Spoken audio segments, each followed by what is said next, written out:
Good morning, everyone. I'm Tim Hayden, Regional VP for Corporate Synergies. You are joining us for the next in a series of webinars that have been an hour long, and the webinar is titled Transitioning to Medicare. As you can imagine, as benefit professionals, we all know that the decisions to retire are fraught with a lot of confusion as to what to do about Medicare.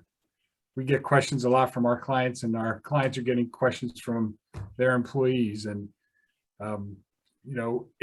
it's a challenge at a very difficult time for most. So it's important that we do our best to handle these questions and be working with folks who actually are quite knowledgeable on how to navigate and how to help people navigate. So today we have with us Tracey Keesey, who is the president of HTA Insurance. She's a nationally recognized leader in the field of both Medicare and long-term care. Tracey's been with the firm since 1998. We've worked with Tracey and HTA and find them to be an excellent resource for our clients and for those individuals who are making that transition over to Medicare. The level of service and the interaction that they have is second to none that we have found. So we're really happy to have her with us today, and she'll be taking us through the presentation. Before I hand it over to Tracey, a few housekeeping items. Feel free to turn your camera on as we go through the webinar. This session is actually approved for CE credits, so it's going to be an hour long. So if you want the CE credits, please hang in with us until the end of the session. If you have any questions, I invite you to ask them through the chat function. And please ask them as we go along, because what I will do is I'll be monitoring the chat window, and be asking Tracey these questions as we go along, so it allows for an easier flow of the conversation. This will be recorded, as you probably noted as we were coming in. And at the end, we also talk about the fact that we will make the recording available to you all, so you have it to review on your own. And I think that's it for now from the housekeeping items. So without further ado, I'd like to hand it over to Tracey. Tracey? Thank you so much, Tim. I appreciate the introduction. My name is Tracey Keesey. I'm the president of HTA Insurance Services. We specialize in both Medicare and long-term care.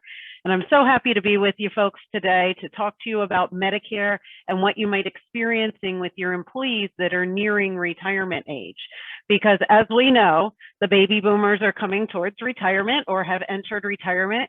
And over the next 5 years, there's going to be about 64 million individuals that will be approaching either age 65 or approaching retirement, of which many of these may be located in your companies, and where you may not have gotten an awful lot of Medicare questions in the past, they will become more and more prominent as your employee population continues to age, and they get anxious about this, what's next? What happens when I come off of my group health insurance plan? And this is where we like to step in and be that resource for you to help you through those questions. What we really focus on is making Medicare easy. Medicare can be a very complex topic. When they approach age 65, they're getting lots and lots of noise coming at them, tons and tons of solicitation mail, hundreds of cold calls that are coming in on their cell phone, their home phone. They're coming at them from every angle. And all of the messages seem to be very similar in the sense that they try to look very government official, and they try to look kind of scary, just enough to get that person anxious, so they pick up the phone and call the 800 number that's listed, so that salesperson on the other line can sell them some type of insurance. That's not how we operate. We don't do any of our business through solicitations. We work through folks like CSG and help get acquainted with employers. So that way, when your employees age and come into retirement years, you can feel comfortable sending them over to us, because we're not going to try to, push some product on them. We're really going to work to educate them, reduce their anxiety, and make them feel comfortable.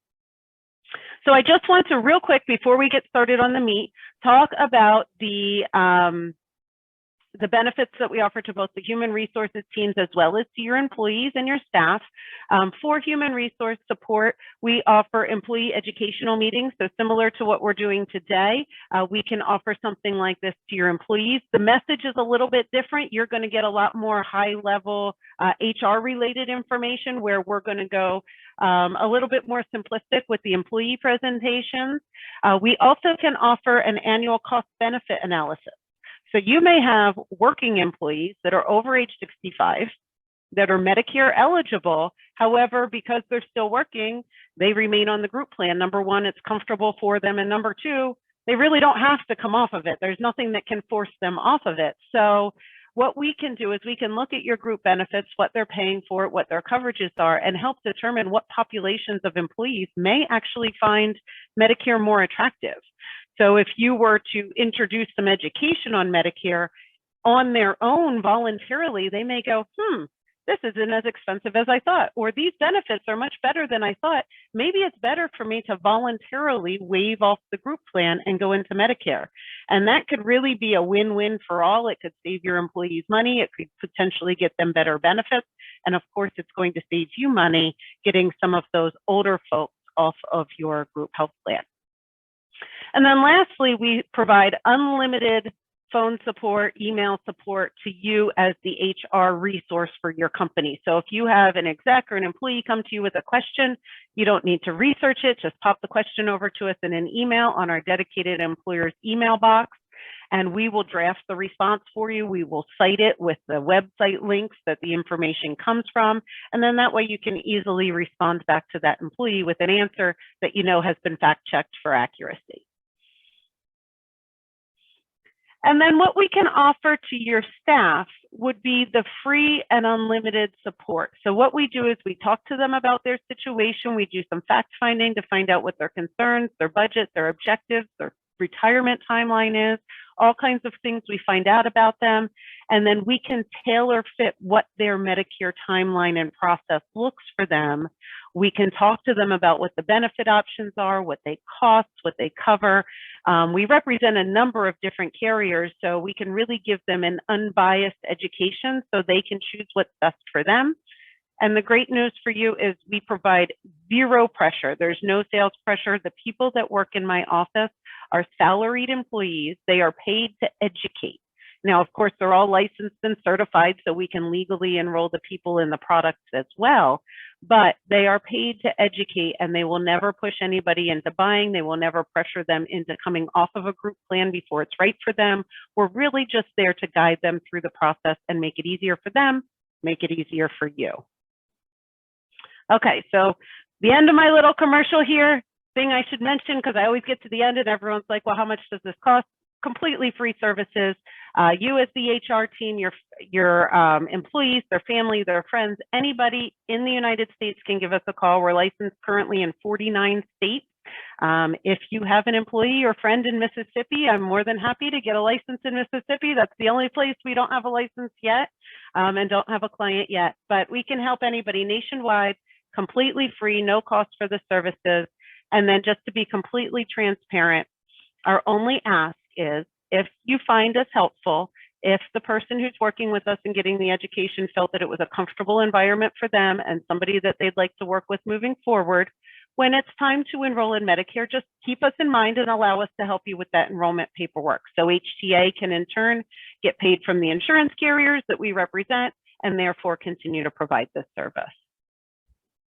Okay, commercial over, moving on to the good stuff now. I'm going to give you a very quick overview of a lot of Medicare information. I'm going to try to focus on the stuff where I see the biggest pieces of confusion within the HR field to hopefully help you, but feel free, please pepper in questions as we go along. Tim's going to bring them up to me. I'd like to have it participate as we go along so I can make sure I'm really touching on the things you want to talk about. And this PowerPoint presentation here, this is just a rough outline of what I want to talk about. I'm perfectly comfortable going completely off topic if there's some good questions coming in. So please ask your questions. Anyway, Medicare is the health insurance that becomes available to your employees, their family, their friends, anybody in the United States when they turn age 65. It has nothing to do with normal retirement age. So for those folks that have a normal retirement age of 66, 67, that is when they can collect their full Social Security income benefit. It has nothing to do with Medicare health insurance benefits. That qualification is age 65 or under 65 if they're permanently disabled and on SSDI for over 24 months or have some kind of permanent kidney issues. And Medicare has 4 parts and pieces to be a comprehensive program. So this is where we see some of the anxiety with the employees. They're coming off of a group health plan, which is kind of all inclusive. They have one card and they're going into something that has all these different letters and it just looks like a big mess. So yes, in order to have comprehensive coverage, you need 4 parts and pieces: Medicare A, B, some form of Medicare C, and Medicare D. Now, Medicare A and B, and I will preface this slide by saying I know there's a ton of information on here, and I could probably talk for a half an hour about this slide and the benefits of Medicare alone. So if you're looking for more detailed information on Medicare benefits, after we go over this summary here, please reach out to myself or Tim and his crew, and they will set something up to go over more about the benefits. Today, I'm going to focus on more of the enrollment timeline because I find that is typically more meaningful to HR teams. But just to give you a high-level overview so you have a clear understanding of how Medicare works, Medicare A and B is through the federal government. That's the official federal government program. Everybody needs to enroll in it when they become eligible or no longer have credible coverage, which I'll talk about in just a moment. Medicare Part A is the inpatient hospital coverage, so A for admission in the hospital. Medicare Part B is the outpatient medical coverage, so A and B together is inpatient and outpatient medical coverage. Now, Medicare Part A has no cost for individuals, so long as they've worked in the United States and paid Medicare taxes for a minimum of 10 years or their spouse has. Medicare B does have a cost, and the cost this year, 2022, is currently $170.10 per month per person. And that is an income-based cost. So for most of your employee population, they're probably going to pay that $170.10 per month. But if you have higher level executives or those who have spouses that earn a higher income, there is an income rated cost for Part B, which I'll go over in just a moment. Now, Medicare A and B together, I always say that's great baseline coverage, but there's no maximum out of pocket on Medicare. So if something major happened or a lot of little things happened, there could be a very extreme out of pocket risk if they don't have secondary insurance to go with their original Medicare. So Medicare Part C. Medicare Part C, technically speaking, is Medicare Advantage, but you have 2 options, Medicare Advantage or Medicare Supplement. And if you've heard the term Medigap and Medicare Supplement are in fact the same thing. They're synonyms for each other. And not to go into all of the details on this, but Medicare Advantage are the ones that you see advertised on TV all the time. They're very low cost. Many of them are free. They include things like vitamins and hearing aids and gym memberships and fancy things like that. But at the end of the day, they are managed care health plans, PPOs, HMOs, network-based plans with prior authorizations, and they have higher out-of-pocket costs. They're going to have copays for all of their services, and typically the in-network out-of-pocket maximum is about $7,500 a year on a Medicare Advantage plan, but they can get them for free, and they include all kinds of fun bells and whistles. They advertise really nicely on TV, and a lot of people think they look really attractive.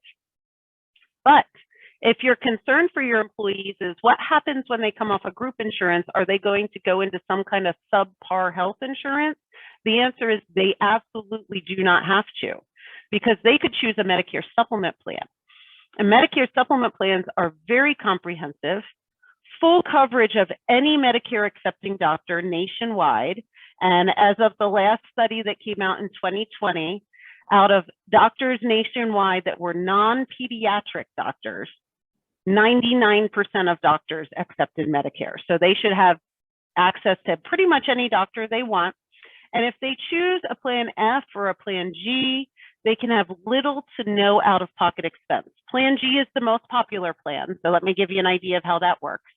There's a $233 deductible, and then it's 100% coverage. Their maximum out-of-pocket is $233 for the calendar year.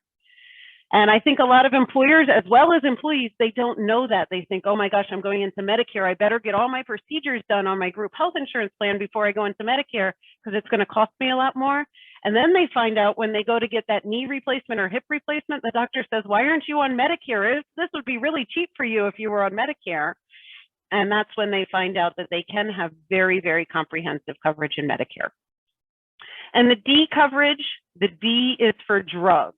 So your drug plan falls under D. So when everything's said and done, they'll have A, B, C, and D. The C part is what's up in the air, where they have lots and lots of carrier options, Medicare Advantage, Medicare Supplement, lots of different benefit designs there that we're able to walk them through if they're at a point where they're ready to enroll. So just to give you an idea of what this costs, because that's another concern for employers, is Medicare going to be more expensive than the health insurance? And it may be more expensive than the employee contribution, but it's certainly not more expensive than group health insurance as a whole when you consider what the employer is paying.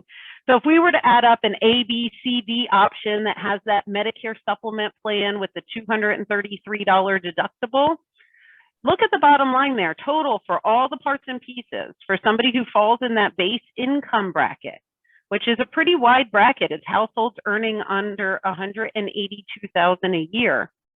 They're going to pay an average of about $300 to $350 per month per person to be all in Medicare with a very comprehensive major medical plan, full network access nationwide, as well as very low out of pocket. Tracey, we have a question. Sure.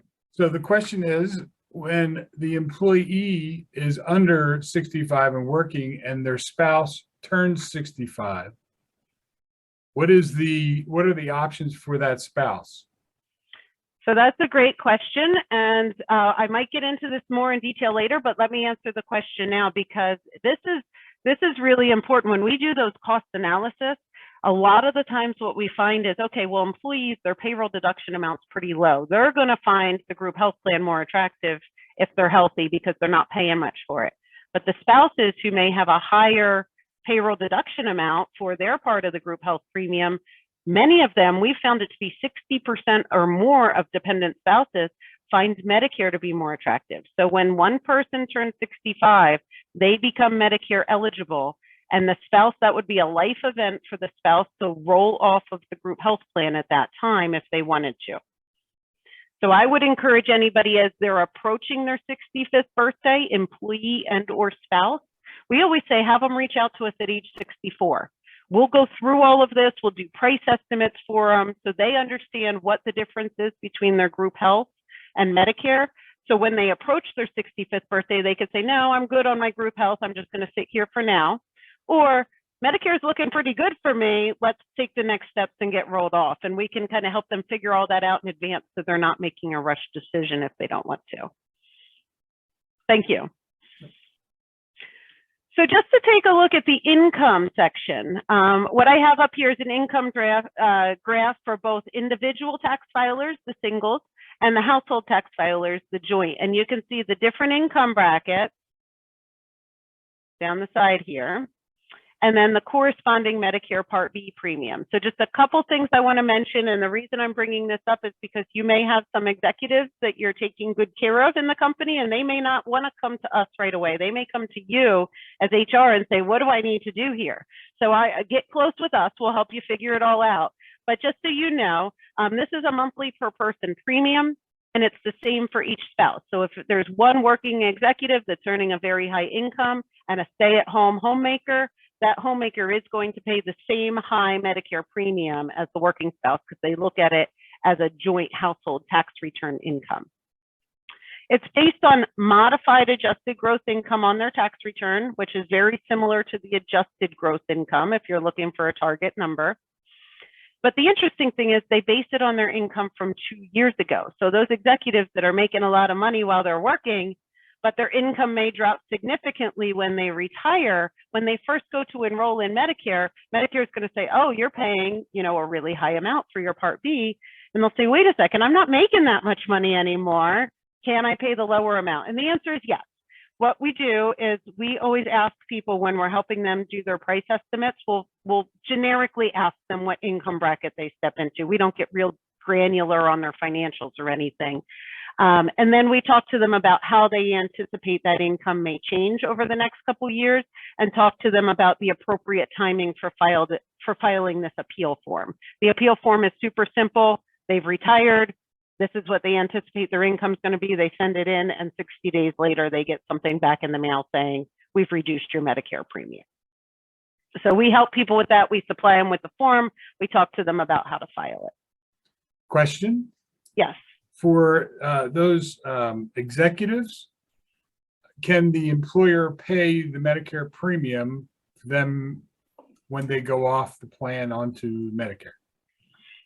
So that's kind of a gray area. It's going to depend on company size. If your company has less than 20 employees, you have a lot more flexibility to do things like that, because there's no restriction on having to offer group health insurance to over 65-year-olds in a company of that size. But if your company has more than 20 employees, there is a rule or law saying that you cannot financially incentivize, you cannot force somebody off the plan at 65, but you can also not financially incentivize them to come off the plan.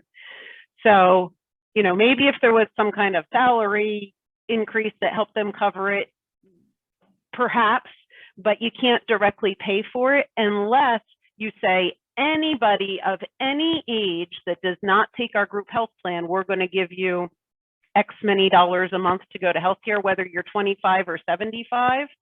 That would be non-discriminatory. But if you're only offering money to people over age 65 to come off your group health plan, that would be considered a discrimination. So just to give you that same picture of somebody who's in the highest income bracket, over $750,000 for a household, you see the Part B has gone up. Now there's a surcharge on their drug plan for their higher income.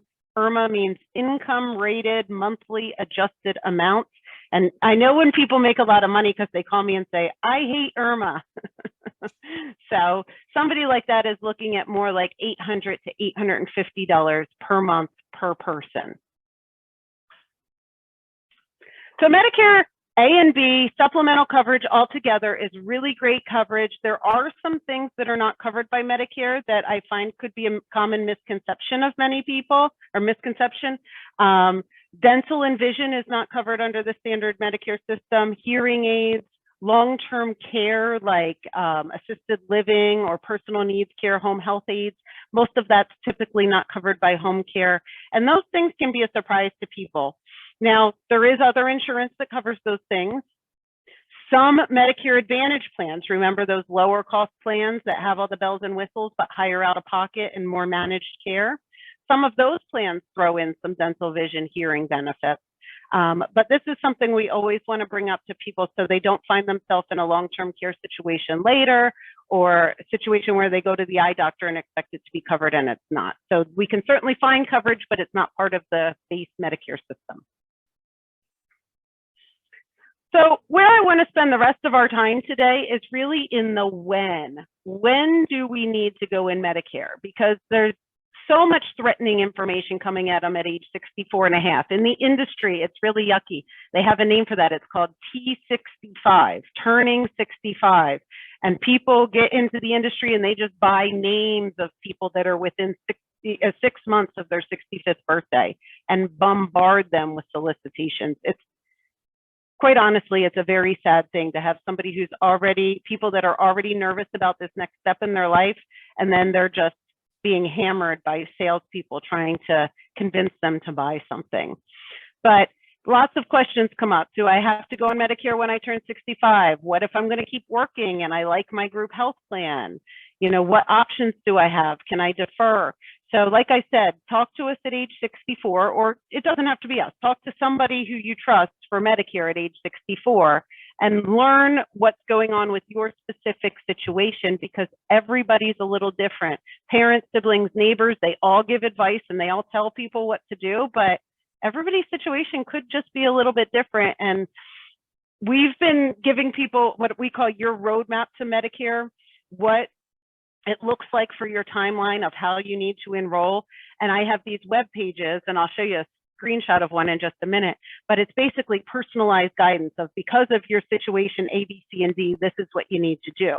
And so far to date, I have 19 different versions of that guidance for every little nuance there is. So not everybody's the same. And even if you work together and you're on the same group health insurance plan, it doesn't mean that you have the same Medicare situation. And the reason why it's so important to get good quality advice is because the consequences can be pretty significant if you don't enroll in Medicare when you're supposed to. There could be penalties if you don't have credible coverage.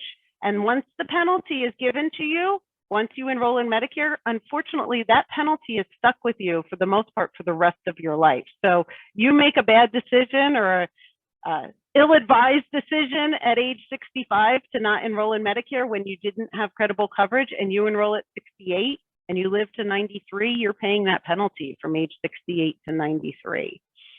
There could be deadlines, and if you miss the deadline and you don't have credible coverage, then there's only certain times a year you can get into Medicare thereafter. And there could also be gaps in coverage. There's some coverages out there. For example, severance coverage, that's a big one that we see a huge red flag for HR. Severance coverage is not based on current employment, so it's not considered primary coverage to Medicare. And so when they find themselves in the position where they're no longer working and they're on their group plan as a severance benefit rather than an active employment benefit, that severance package is no longer primary coverage. And if they don't have Medicare to step in and they're over 65, then they could have significant holes in their coverage at that time. So a lot of people think Medicare enrollment's automatic. I'm turning 65, they're just going to enroll me, and that may be true if they're collecting Social Security already, Social Security income. So most of your employees are not going to be collecting Social Security income because they're still working, but many of their stay-at-home spouses may start collecting at 62, 63, 65. So for those spouses, Medicare enrollment would be automatic. They're going to get a card in the mail. It's going to say that they are enrolled in Medicare A and B as of the month of their 65th birthday. So if they're on your group health plan and their spouse is actively employed at your company, they don't necessarily have to go on Medicare at that time. So what they can do is they can just return their card in the mail and say, no, thank you, I don't want to enroll. And they'll make them keep the free Part A. They can't get out of that, but they will allow them to return the Part B, which is the part they pay for. And then they can enroll in Part B later when your employee retires and they decide to come off the group plan. But like I said, about 60% of spouses find Medicare more financially attractive anyway. So maybe a little bit of education would have them waive off your group plan at that time. Now, if they're not collecting Social Security, so this is going to be most of your employees, their enrollment is not automatic. So if they want to stay on your group health plan at 65, honestly, they just do nothing. They don't enroll, it will automatically defer them. And then when they go to enroll later, maybe they're retiring at 68, we're going to give them a form that you fill out as the HR person, and they take that down to Social Security, and that's their ticket in the door to Medicare. It's going to say they had credible coverage, and it'll get them right in. So just to clarify, credible coverage, in order to validly defer your Medicare Part B, you have to have group health insurance based on current active employment. So if I'm the employee and I'm covered under my employer's plan, I have credible coverage. If I'm the employee and I'm currently working at my employer and my spouse is covered under my employer's plan, my spouse also has credible coverage. It's based on the active employment of the employee, and that employee and spouse are both covered under your group plan where he or she is working. Some employees may come to you and they may be on retiree coverage from a previous employer. So they're still working, they're working for you, but they're covered under a previous employer. That is not credible coverage because the active employment and the coverage are not through the same employer. So non-credible coverage, and this is really what I want to just make sure, if you get nothing out of this whole presentation, what I want you to walk away with is there are some group plans that are not credible coverage. COBRA coverage, retiree coverage, and severance coverage are not credible for Medicare. So if you have any, well, I guess not employees now, but people, if you're doing layoffs, if you have people that are retiring that you want to offer severance package to, if you're talking to anybody about COBRA when they are approaching age 65 or over 65 or have a spouse over 65, this is very, very important. We see a lot of people come to us, or even those that retire early. You have an executive that maybe retires at 63 and he or she goes on COBRA or gets an individual plan for a couple years. Knowing in advance, having them talk to us when they retire, even though it's not time to go on Medicare yet, just so they know, as you approach age 65, it's very important you look at Medicare, because whatever plan you're on and retiring under 65 is not going to be credible to waive your Medicare later. So let's dive into this in a little bit more detail. So with credible coverage, they're still working for you. Their spouse or themselves is covered under your group health plan. There's no penalty for not enrolling at 65. Most of you probably know that. They have 8 months to get enrolled once they stop working for you or once their group health coverage ends, whatever comes first. And the difference with the coverage, remember I said there might be holes in coverage, has to do with the group size. So if you have more than 20 employees and they're going to continue to work after age 65, your group coverage remains primary. Even if they enrolled in Medicare, if they stay on your group plan, Medicare sits behind your group plan. So it's not really going to provide them a lot of benefits for that extra $170. So most people don't do it if they're going to stay on the group plan. But if you have less than 20 employees in the company, that's when Medicare becomes primary. So yes, they can keep the group plan, but they're going to have to add Medicare too, because the group plan is going to say, hey, wait a second, we're not paying primary. Medicare has to pay primary, and Medicare pays 80%, which means that if you don't have Medicare, we're still only paying 20% of your bills. So it's very important that the smaller groups address Medicare as your employees reach 65. And that's really important for the executives, because they're probably the ones running the HR department, and they just don't realize that they need to think about that. So I told you about that piece of paper that you'll fill out as HR. Most of you have probably seen this if you've had an employee retire. You fill out the name of the company, the dates the employee worked there, the dates the employee and or the spouse were covered under the group plan, as long as there's active employment as well as coverage from their 65th birthday forward. This is their golden ticket right in the door to Medicare. They take it to Social Security, fax it, upload it. There's lots of ways to do it.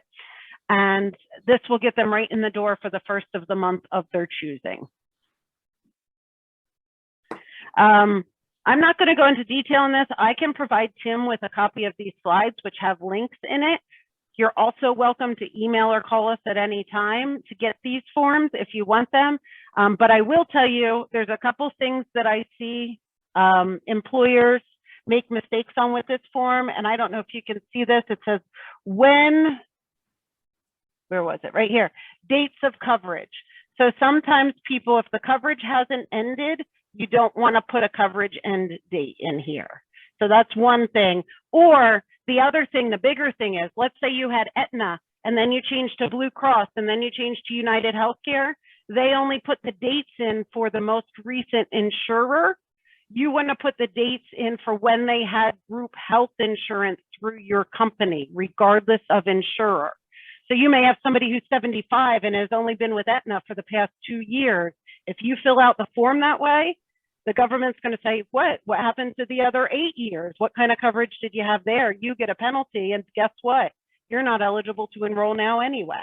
So always look at those dates of coverage as the date that they've had full group coverage through your company, regardless of carrier. And then, of course, signing at the bottom. This isn't so much a big deal now, but during COVID, employers weren't signing them, and that was an issue. Excuse me, I'm losing my voice. So Tracey, here's a question. The employment verification form, I think you may have just answered it. So it needs to be signed off by whom from the company needs to be signing off, which official? So it says company official. They will take it from the employer. They will take it from anybody with an executive title, HR. All of those titles work just fine for signing off. If you happen to be the employer as well as the employee that's retiring, I typically recommend have somebody else in your company, like HR, sign off on it rather than signing off for yourself. But anybody in the company of an executive title can sign off, or HR. Can a broker sign on behalf of the company? I don't believe so. That's the right answer, by the way. Okay, you were testing me. No, we just don't want to sign this stuff. I have to ask the questions that are being asked of us. Yes. So, anyway. Correct. It has to be formally from the company that is representing the benefits, the employer that's providing the benefits. Okay, and this is just a screenshot of the web page. It goes here and then it keeps scrolling down of some of the things. When we get off the phone with somebody, not only do we tell them everything they need to know step by step, but we give them step-by-step instructions that we email them a web page. Will I receive a penalty? Short answer, yes or no, and why. And then if you click on this little plus sign here, it opens up the official Medicare rules and links it to Social Security and Medicare's website where you can see those rules for yourself. What is my deadline? Short answer, and then all the rules. We do this because we always hear, you're the third person I've talked to, and you're the third different answer I got. How do I know which answer is accurate? So we said all of our answers are cited. You can read them right from the Medicare and Social Security webpage yourself. We have videos on there that explain it in 5 to 10 minutes. We have little cheat sheets on there, specific instructions on how to enroll, how to defer, things like that. So we provide them with voice information, we provide them with written information, and we can keep you in the loop if they or you request that. Okay, so Question. these, Sorry. oh, go ahead. One other question. If we are unsure of the initial enrollment in group coverage because they've worked for the company for 27 years and the records haven't been kept very well, what date should we put in? I would put your best guesstimate. I always tell people your best guesstimate. The date that they're looking for, as long as it's dated at least one day prior to that person's 65th birthday, then they don't question it. I don't think you should, falsify any documents. But if you think it was about this month in 1987 or 1988, that's not going to make any difference at all. Okay, so the 3 red flags for HR teams: COBRA, retiree, and severance coverage. We saw this a lot during COVID when they were doing mass layoffs, and it was a tough situation and people wanted to take care of their employees. So they were saying, okay, we're laying you off, but we'll cover your benefits for the next 12 months. Well, that is a fantastic offer. However, what people didn't realize was that they're going to stay on these group health benefits being funded by my employer. But now that I'm not actively working, it's not credible coverage for Medicare. So if I stay on the severance benefits for a full 12 months, and then I go to enroll in Medicare when they end, Medicare is going to say, you're not eligible to enroll because you only had 8 months from the date your employment ended to get enrolled. You're going to have to wait till next year. They allow you to enroll if you miss your deadline between January 1st and March 31st. Each year is the open enrollment or general enrollment period, but the effective date is July 1st. So if someone comes to me in May and said, my 12-month severance just ended, and this has happened more times than I can count on 2 hands, it's really sad. My severance coverage just ended, it's May, and I need to go on Medicare, and they were outside of their 8 months, they had to wait till the following January to get enrolled, and the following July before it started. That was 14 months from the time their severance ended before Medicare actually started. So this is, I really want to make this point. If you're thinking about offering COBRA, retiree, or severance coverage to somebody, let's make sure that we're fully aware of what Medicare rules and what needs to be in place. What they should have done was potentially waited till that 8 month, enrolled in Medicare, and ran Medicare simultaneously with the severance until the severance ended. And then they could have added some secondary insurance at that time. But if you know in advance as the employer, you could do a win-win-win for everybody, because whatever you're paying for that severance coverage as the employer is probably a lot more than you would pay if you just paid for them to go directly into Medicare. So you could put them into Medicare, you could put them on that plan that has a $233 deductible, then 100% coverage, and it's going to cost you, depending on the employee's income, you know, $300 to $850 a month, which I'm sure is much less than the group health insurance is. So you're saving money on the premium as the employer. The employee or the newly retired or laid off person is going into Medicare. They're not paying anything for it. They have their proper coverage in place, so they're not going to have any deadline or penalty issues. And they have a $233 deductible than 100% coverage. So they're happy. They have a good plan at no cost. You're happy because you're paying a lot less than you would if you just kept them on the group health plan. And then they're not going to run into any deadline or penalty issues as well. So by doing, you know, maybe saying, okay, in lieu of giving you benefits, we're going to give you XYZ dollars, which will cover your Medicare benefits for the next 12 months as your, you know, exit package, your severance package. Retiree and COBRA here. So let's talk about this. Why is there a downfall here? Let's see, let me turn off this little laser pointer so I can advance. There we go. So if you're not enrolled in Medicare at over age 65 and you have any of these types of coverage, there will be a penalty that accrues at a rate of 10% per year. There was a 7-month deadline to enroll around your 65th birthday. We help people enroll online during this time. And if they're on individual coverage, maybe they were an early retiree and went on an individual plan, Medicare is absolutely primary. You won't have full coverage if you don't have Medicare. If you're on COBRA, retiree, or severance coverage, there is a very, very good chance that Medicare is primary. Here's the interesting thing. Nobody from the insurer just comes right out and tells you that as the employer. What happens is, and we had this happen to somebody the other day, they had cancer and they got their first cancer surgery. They were on COBRA, they got their first cancer surgery, everything was fine. They went in for the second cancer surgery and it was denied because Medicare should have been primary. And they went back and evaluated that first cancer surgery and they were fighting with the person saying they didn't want to cover that one either.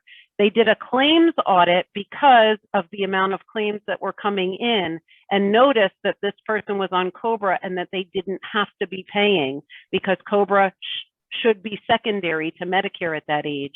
And they left this guy who was 2 days away from his next surgery without coverage. And unfortunately, because it didn't fall perfectly with the first of the following month, we couldn't get him into Medicare until the first of the following month. So he had to pay for that surgery out of pocket. Question. Yes. Is there, is the employer responsible for making the COBRA over 65 individual aware of these issues? I would say legally, I don't know if they would hold the employer responsible. I feel like somebody should be. I feel like the insurer should be. I know when you are on an individual health plan and you turn 65, or if you're on an under 20 employee group health plan and you turn 65, a lot of those insurers, United Healthcare and Independence Blue Cross for sure, will send you a letter saying, you're approaching your 65th birthday, you better get Medicare because we're secondary. But not all insurers do that. And the biggest blur I see is with COBRA.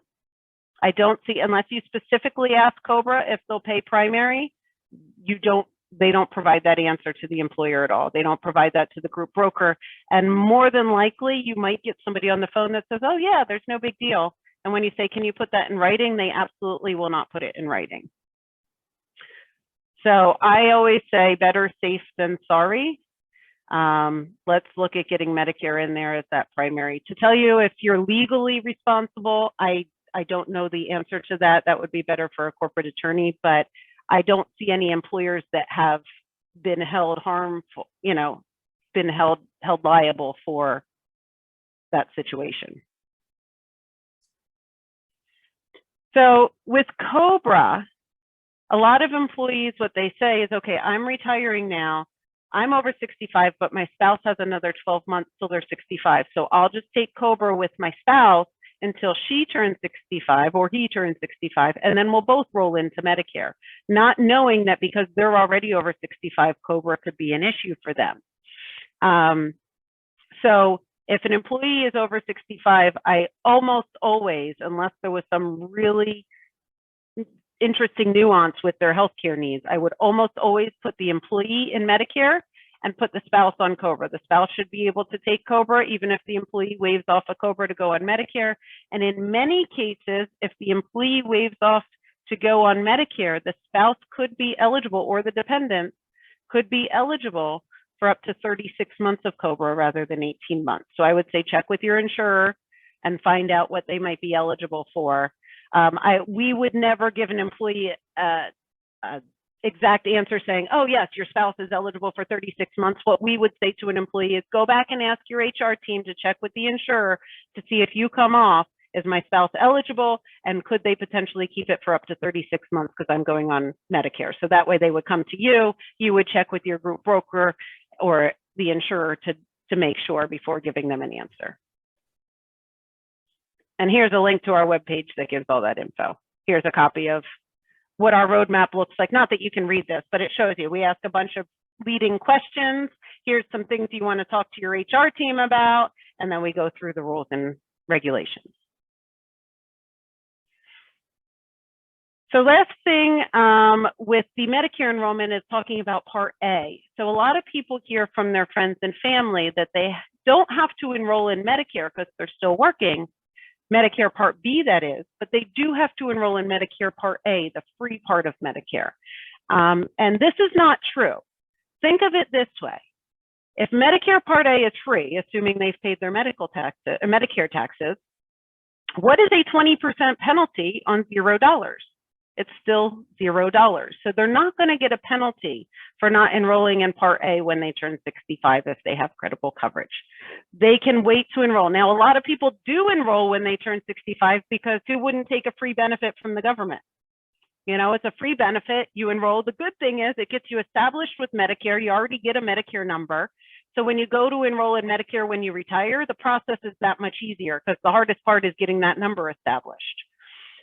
So it is a good idea for many people to enroll in Part A. It's free, it sits behind your health insurance as an extra backup for inpatient hospital admission, and it gets you established with Medicare.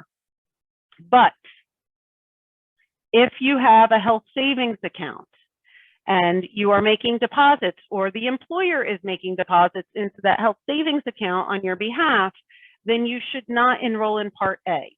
Part A in the government's eyes is considered first dollar coverage, so it doesn't qualify for an HSA like a high deductible health plan. So if they want to stay on your high deductible health plan and continue to make deposits in the HSA, which a lot of the times I'm very supportive of, because why not max out your HSA account before retirement? It gives you all of these tax-free funds to help pay for Medicare later and pay for your healthcare expenses later. But if you want to do that, you cannot enroll in Medicare Part A.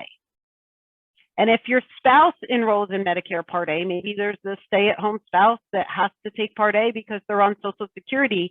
Now you have to take your family-based HSA deposit limits down to a single-based HSA deposit limit because one person in your household is on Medicare Part A. So you shouldn't make deposits on their behalf. So no deposits can be made, or else you're looking at taxes, penalties, interest.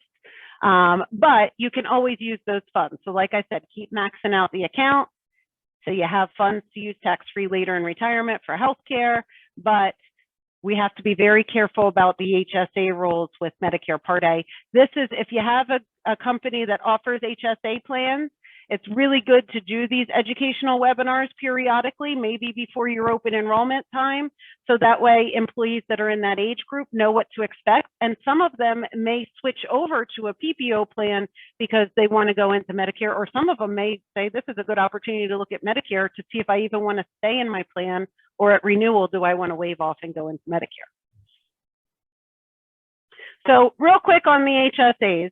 Once they do enroll in Medicare, if they're, say you're 68 now, you didn't take the Part A because you wanted to keep max funding your HSA, and now you're 68, you're retiring and you're enrolling into Medicare, every time without fail, it's an automatic process, their Part A will be backdated 6 months. So we want to talk to people 6, 8, 12 months before they're planning to retire, so we can help them budget their last HSA tax year so they don't overfund. Now, if they do overfund, they can, work with the HSA company to back some of that out before the tax filing period. But the idea would be not to overfund, so you don't have to do that. And it's not necessarily that you can't deposit after the date you enroll. It's a proration. So what happens is, let's say I'm enrolling in Medicare for 10/1. And if I enroll, or 11/1, if I enroll for Medicare 10/1, 11/1, they're going to backdate my Part A 6 months. Let's just say that's 4/1. What that will allow me to do is, I was not in Medicare for January, February, and March. I can deposit in my HSA fund for this tax year 3/12 of the HSA maximum, because I was not in Medicare for 3 out of 12 months out of the year. I can make that deposit all the way up till April 15th of next year. It doesn't matter the timing of the deposit. What matters is the amount that you've deposited in that tax year. I don't know if that made sense or not. Oh, here we go. I didn't realize I had the example down here. So backdated to 4/1, family maximum is $8,300 because they're over age 55. But they can only deposit 3/12 of the maximum, so about $2,100, but they can deposit it anytime before the tax due date next year, just saying it's for this tax year. Question? Yes. Does Medicare impact a flexible spending account, or FSA, like an HSA? It does not. It does not impact a FSA, an HRA, or anything like that. Just HSA.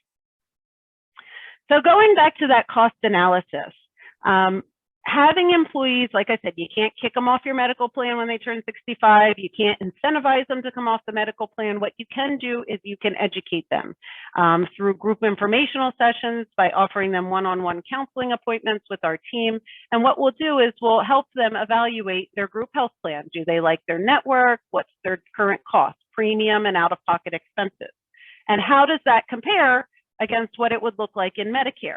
And just to give you a very rough break even, if they're at a base income level and you have a company of more than 20 employees, if they're paying more on their group health plan than $3,600 a year, so more than $300 a month, and I'm not just talking premium payroll deduction, I'm talking out-of-pocket medical expenses.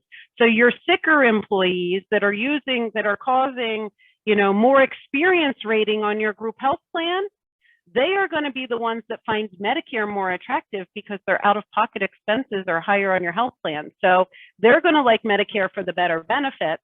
You're going to like them in Medicare because they're not having high claims on your group health insurance. So again, it's a win-win. So if they're paying more than about $3,600 a year in premium and out-of-pocket expenses, then Medicare may be more appropriate for them. If they're under 20 employees, the break even's a little bit lower. And remember, dependent spouses may have a lower employer contribution towards their premium. So like I said, about 60% of dependent spouses after some education. I'm not talking about, twisting their arm. I'm just talking about giving them the facts. Everything we do here is counseling and helping them work through to make their own best decisions. But many of them do come to their own independent decision that Medicare is more cost effective for me and better benefits. There's a lot of information, but this is some information that we give you as the employer here. If we were to do a cost analysis, we'll talk about the out-of-pocket risk on both types of plans. We'll talk about the prescription risk. We'll talk about the premium differences, who has the lower premium, and make some kind of an assessment of, well, if you have an employee that has more than $2,000 a year in out-of-pocket medical expenses, they may find Medicare more attractive if they're on the PPO plan. Or if you have an employee that has more than $2,500 in out-of-pocket expenses on the HSA plan, they may find Medicare more attractive. It would help you identify, if you think, okay, is my group health plan, is there any reason to bring people in here to educate our employees? Could we be doing better for them by educating them about Medicare? And they have 3 times to come off of your group health plan, or multiple times, but 3 main times to come off of your group health plan. When they turn 65, that's a life event. They can disenroll from the group health plan. If they enroll in Medicare, so maybe I'm 67 and I just have been told by my doctor, this happened, just been told by my doctor that I needed a hip replacement. and I found out that it's going to cost me $6,000 through my group health plan to get a hip replacement, but it's only going to cost me $233 through Medicare to get a hip replacement. I can decide to enroll in Medicare at that time, and most administrators will consider that a life event, enrollment in Medicare, and allow them to waive off the group health plan. Or at the very least, they can waive off during their renewal. Question on that last one. Yeah. So if somebody who's 67 who wants to enroll in Medicare, they have to wait for the enrollment, open enrollment to happen to move off of the employer plan? No, they don't. They would get the employer to fill out that form that says they're currently covered under their group plan and they have been since age 65, and Medicare will allow them right in the door. So we've had people that have been diagnosed with big ticket items and found out what it would cost under their group health plan and said, when's the soonest I can get into Medicare? 1st of next month. Okay, I'm scheduling my surgery the 15th of next month so we can make this happen. And it's great for the employer too, because it takes that claim off of the employer's bottom line.